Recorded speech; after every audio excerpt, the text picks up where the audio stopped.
안녕하세요. 하나님 말씀을 사랑하는 나그네교회 교회 여러분, 그리고 함께 이 말씀을 즐거운 마음으로 읽어가는 그리스도 안의 형제 자매된 교회 여러분. 오늘은 우리가 열왕기하 24장을 읽습니다.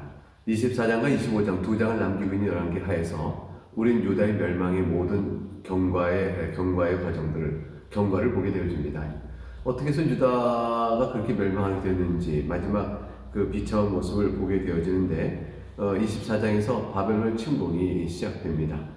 바벨론 침공은 한 번에 있었고 그때 한 번에 멸망한 것이 아니고 네 차례에 걸쳐서 이루어지게 되어집니다. 오늘은 이제 그 가운데서 세 번에 걸친 바벨론의 침공 사건을 보게 될 것입니다. 1절에서 보게 되면 여호야김 시대에 바벨론 왕 느부갓네살이 올라왔다 되어 있습니다. 여호야김은 3년밖에 통치를 못합니다. 그 까닭은 그가 바벨론을 배반하고 애국으로 돌아섰기 때문입니다. 그래서 느부갓네살이 침공하게 된 것이죠. 이것이 이제 1차 침공이에요. 이때 이제 우리가 잘 알고 있는 다니엘, 그 다니엘과 세 친구, 또 유다의 왕족과 귀족들이 포로로 잡혀가고 성전 기부의 일부가 또 탈취당하는 일이 있게 되어지죠. 근데 왜 여호야김이 3년 동안 섬기다가 돌아서게 되었을까요? 그것은 애국 정책으로 인해서 이제 여호야김이 친애국 정책을 친 거예요. 그 까닭은 이제 원래 여호야김이 왕위에 오르게 된 배경을 우리가 23장에서 봤던 내용을 생각해 보면 금방 이해가 됩니다. 여호야김은 원래 엘리야김이죠, 이름이. 그런데 요시아의 아들 처음에 여호아하스가 왕이 됐는데 애굽 왕이 와서 여호아하스를 끌어내리고 폐위시켜버리고 엘리야김을 왕으로 올립니다. 그때 엘리야김의 이름을 여호야김으로 바꾼 내용이 23장에 나옵니다. 그런데 이제 그 여호야김이 왕이 된 후에 3년 뒤에 바벨론이 이제 애굽을 공격합니다. 바벨론이 애굽을 공격하니까 애굽이 또 저항하겠죠. 근데 공략엔 실패해요. 애굽이 자기를 지켰어요.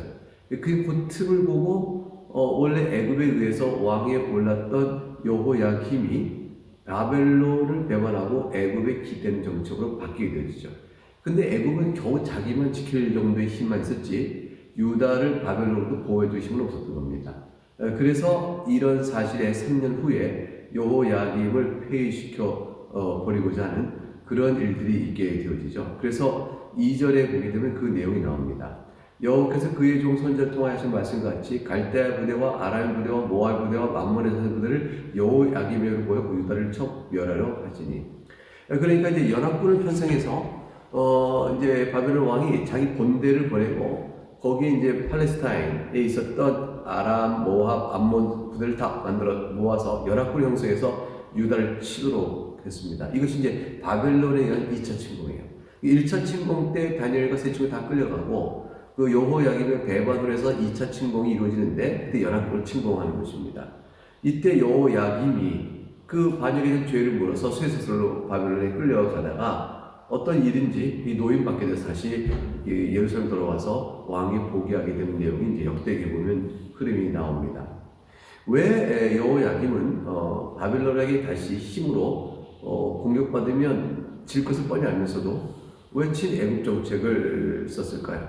그것은 나름대로 자기가 전략적 판단을 애국의 힘을 기대보려 하겠다라고 순간 판단에 밀 수도 있겠지만 사실 그런 판단 하나하나 속에 하나님께서 여호야김을 치시고 유다를 치시는 하나님의 심판의 의미가 담겨져 있었습니다.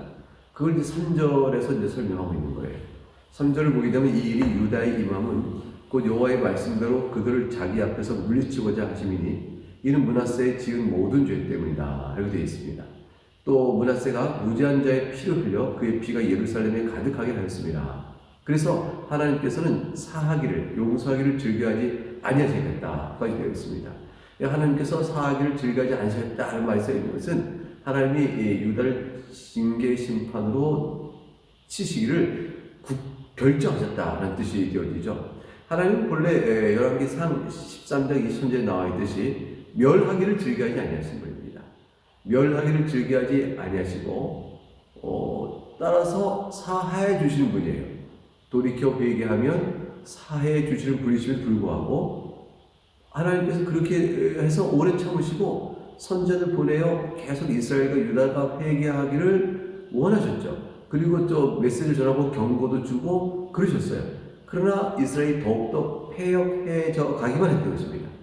그래서 하나님께서 결국은 돌이키지도 않는 이스라엘 향하여 유다와 이스라엘 마찬가지죠. 통틀어서 이스라엘이라고 얘기한다면 유다와 이스라엘, 북왕국 이스라엘과 남에서 통틀어서 이스라엘을 한다면 언약의 자손 이스라엘을 향하여 마지막 하나님께서 징계를 내리기로 말씀을 작정하신 것이죠. 그렇기 때문에 사하기를 즐기지 않으신다. 이렇게 기록되어 있는 것입니다.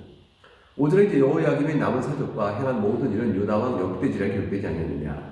여호야김이 이제 그래서 세상을 떠나고 그의 조상들과 함께 죽었다. 작게 자매하게 되죠. 그럼 누가 이제 뒤를 이을까? 그의 아들 여호야긴이 대신하여 왕이 되었습니다. 애굽은 그 당시에 이제 자기의 본토 안에서 7절에 보니까 그 나라에서 나오지 못하였다. 이 말은 무슨 말이냐면 자기 나라를 보호하기 급급했고 팔레스타인에 있는 이스라엘, 유다, 암몬, 모압 또 아람 지역과 이르는 그 지역의 패권을 애굽이 더 이상 주장하지 못했다. 그러니까 바벨론에서 완전히 지배당하고 있었다는 뜻을 의미합니다. 그래서 팔레스타인의 패권을 다 완전히 바벨론에 넘어갔다는 뜻을 나타내고 있는 것이 애굽은 자기 나라에서 나오지 못했다는 걸 표현되고 있는 거죠.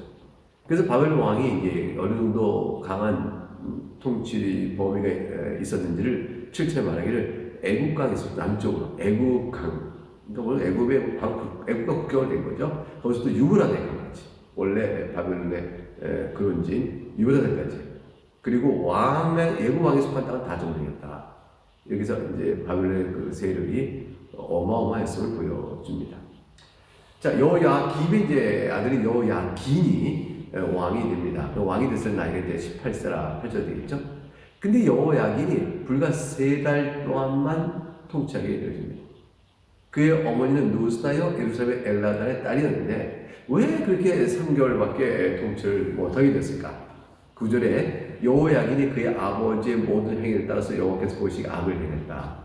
이러한 이제 대물림이 있는 거죠. 사실 이러한 모습 속에서 하나님께 나오자 하는 그런 태도가 없고 정략적인 판단에 따라 움직일 따름이니 자기 힘으로 약한 나라가 강대국 사회에서 외교나 또 이쪽 붙고 저쪽 붙고 하는 식으로 해서 어떻게 생존을 끝까지 보존할 수 있겠어요? 하나님밖에 없는데 하나님을 따라가는 영적인 태도 하나도 성경에 기록되지 않습니다. 결국 이제 그것은 뭐냐면 하나님을 버렸다는 거죠. 마음속에 버리고 의지하지 않았다. 그럼 뭐 어떻게 되겠어요? 하나님께서 보실 때 모두 악한 우상 숭배와 그런 타락으로 있게 된 거죠. 그래서 이들이 여호야긴이 3개월 만에 폐위가 3개월밖에 통치 못한 것은 여호야긴이 판단을 잘못해서 바벨론 반기를 들어버린 거예요. 애굽의 원조를 구하고 바벨론의 반기를 드니 바벨론의 3차 침공이 있게 되어집니다. 이 대대적인 침공이 또 이루어져요. 그래서 하나님께서 그와 같은 판단을 해나가는 유다의 모습 속에서 사람을 의지하여 자기를 지키려고 하는 태도 속에 판단적 오류가 있는 거죠. 그걸 통해 하나님은 유다의 영적인 악함을 심판하시는 것이 되어집니다. 바벨론이 능건하세의 왕이 와서 여호야긴을 끌어내고 석 달 열흘 만에 폐위시켜버렸습니다. 10절에 이제 그 상황이 나오기를 그때 바벨론 능건하세의 신복들이 예루살렘 올라 그 성을 역사하니라. 그의 신복들이 애워쌀 때에 바벨론 왕 느부갓네살도 그 성에 이르니 유대 왕 여호야긴이 그의 어머니와 신복과 지도자들과 내시들과 함께 바벨론 왕에 나아가매 왕이 잡아버렸습니다. 바벨론 왕이 8째 해라 되겠죠. 이때 이제 이들을 항복하니 풀어주고 정신 차려라, 다시 그러지 말아라 훈계하고 그 왕직을 포기시키지 않고 이때 좀 아주 엄히 바벨론이 참혹하게 이를 다스려 버려요. 13절 보니까 여호와의 성전의 모든 보물과 왕궁 보물을 집어내고 또 이스라엘의 왕 솔로몬이 만든 것, 곧 여호와의 성전의 금것을 다 파괴해버리고 됐으니 하나님께서 이 심판을 성전까지 샅샅이 다 회파시키는 일을 허용함으로 하나님의 말씀의 예언대로 심판이 다 이루어졌습니다. 14절에 그가 또 예루살렘 모든 백성과 모든 지도자와 모든 용사 만명과 모든 장인과 대장장이를 사로잡아 가매 비천한 자 외에는 그 땅에 남은 자가 없었더라. 그러니까 바벨론은 강한 자, 그 당시 사회 지도자를 다 포로 끌려갔어요. 그리고 그 나머지 평민들만 남게 됐으니까 그들이 세력을 동원하여 바벨론에 저항할 수 있는 어떠한 가능성이 없게끔 한 거죠. 그러니까 애굽에 편들고 뭐 바벨론에 편들고 뭐 요 사이에서 어떻게 할 그런 국가적인 국력의 중심을 세우고 다 뽑아버린 겁니다. 그래서 15절에 그가 여호야긴을 바벨론으로 사로잡아가고 왕의 어머니와 왕의 아내들과 내시들과 나라의 권세 있는 자도 예루살렘에서 바벨론으로 사로잡아가고 16절 또 용사 7,000명과 장인과 대장장이 1,000명 곧 용감하여 싸움을 할 만한 모든 자들 바벨론 왕이 바벨론으로 사로잡아가고 1차 침공 때 포로로 끌려간 것에 이어 3차 침공 때 이때도 두 번째로 유다의 많은 백성을 포로로 끌고 갑니다. 1차 침공 때는 아까 다니엘과 세 친구가 끌려갔다는 얘기 했었죠. 지금 3차 침공, 이제 3차 침공하여 두 번째로 포로로 끌려갑니다. 그러니까 1차와 3차 사이에는 2차 침공 때는 11군으로 형성된 침공했는데 이때는 유다 백성들을 많이 끌고 가지 않았어요. 11군으로 침공해 왔기 때문에 세력만 잡고 갔는데 1차 때 이제 다니엘 세 친구를 다 끌려갔고 그래서 이제 여호야긴 김이 이제 왕이 돼 있고 3년 뒤에 배반하니까 2차 침공이 있었던 거 아니에요? 이제 3차 침공이 이제 이루어지는데 여호야긴의 또 배반으로 해서 침공이 되는데 이때는 상당히 많이 끌려갑니다. 이때 이제 끌려간 게 에스겔 선지자. 우리 에스겔 선지자. 또 에스더서 알죠? 에스더서에 나와 있는 에스더의 삼촌인 모르드게도 이때 끌려갑니다. 17절. 그렇게 여호야긴을 3개월 열흘 만에 폐위시켜 버리고 바벨론 왕이 다시 또 왕위를 세우는데 여호야긴의 숙부인 마따니아를 대신하여 왕으로 삼고 이름을 시드기야로 바꿔버립니다. 왕명을 바꿔서 왕위를 세워주므로 자기의 권력 수하에 탁 놓는 거죠. 18절 시드기야가 그래서 왕이 될 때에 나이가 21세였습니다. 예루살렘에서 11년간 통치가 이루어집니다. 그의 어머니 이름은 하무달이요 림나인 예레미야의 딸이더라 됐습니다. 자, 그러면 시드기야는 어떻게 해야 또 왕위를 잃고 국가를 유지할 수 있겠어요? 하나님께 매달려야죠. 그런데 19절 보니까 그가 여호야긴의 모든 행위를 따라 여호와 보시기에 악을 행한지라. 어떻게 뭐 해볼 도리 없지. 그러니까 하나님께서 사하기를 좋아하지 않으셨다는 표현이 나온 겁니다. 본래 멸하기를 좋아하지 않으신 하나님께서 용서하기를 좋아하지 않게 되었으니 그 상황 속에 얼마든지 기회를 주지만 저들 가운데 돌이켜 회개할 일이 없는 거죠. 우리 인생 속에 하나님께서 긍휼과 은혜와 자비로 베푸시면서 인내로 우리를 보고 계실 때 하나님께 나와 회개하고 기도해야 하는 것입니다. 20절 마지막 절에 여호와께서 예루살렘과 유다를 진노하심이 그들 그 앞에서 쫓아내실 때까지 이르렀더라. 시드기야가 바벨론 왕을 배반하니라. 그러니까 결국 시드기야도 바벨론 왕을 배반함으로 인해서 다시 바벨론에서 끌려가는 일을 당하게 됩니다. 다 내일 보겠지만 시드기야의 마지막은 참 비참하게 됩니다. 자기 아들도 죽고 눈은 다 뽑히고 그리고 포로로 바벨론 끌려가는 그런 비참한 운명을 맞이하면서 유다도 막을 내리게 되어진 상황이 됩니다. 이제 우리는 시드기야가 바벨론 왕을 배반하니라 20절 마지막에 이 문장을 읽으면서 아이고 유다가 언제까지 버티겠나 멸망이 임박하였구나 이런 상황을 짐작할 만하게 됩니다. 내일도 상황을 자세히 살펴보도록 하겠습니다. 오늘 읽은 본문에 주는 교훈은 결국 유다의 왕이 회개하며 하나님께 매달렸으면 살 수 있었는데 그것이 없었다는 것에 대한 영적 교훈을 받습니다. 철저히 세상의 움직임에 따라 정략적 움직일 뿐 영적으로 깨어있어 하나님께 나가지 못한다. 그런 안목이 없었다. 신앙이 전체 유다가 바닥이었다는 상태를 보여주고 있죠. 그래서 저기서 유다는 교회가 더 이상 교회다운 모습을 못 갖고 있는 거죠. 세상과 같은 그런 이것이 되고 이방 나라와 같은 그런 나라가 되고 말았습니다.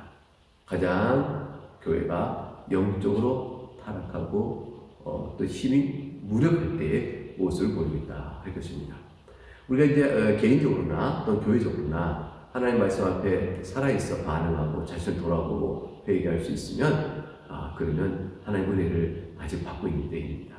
하나님께서 우리를 멸하기를 좋아하지 아니하시고 사하기를 좋아하시는 분이에요. 근데 오늘 본문은 반대로 되어 있죠. 사하기를 좋아하지 아니하신다. 이렇게 되어 있습니다. 사하기를 좋아하시는 분이심에도 불구하고 그건 다 죄를 회개치 않는 저들의 완악함 때문에 그런 것이죠. 하나님께서 예수 그리스도 안에서 우리를 다 용서하시고 우리가 주 앞에 믿음의 성도로 서도록 우리를 중생시키셨습니다. 그래서 우리는 하나님의 음성에 들을 수 있는 귀가 있고 그 들은 음성을 인한 양심의 떨림도 있고 주 앞에 회개하고 그리스도 안에서 용서받은 자로서의 감사함으로 사는, 그래서 하나님을 또부터 사랑하는 마음을 갖도록 우리 이끌어내시는 애 가운데 있게 되어지는 것이죠. 이게 여러분의 신앙이고 오늘 우리가 함께하고 있는 교회의 모습이라 하고 있습니다. 오늘 여기까지 살피겠습니다. 감사합니다.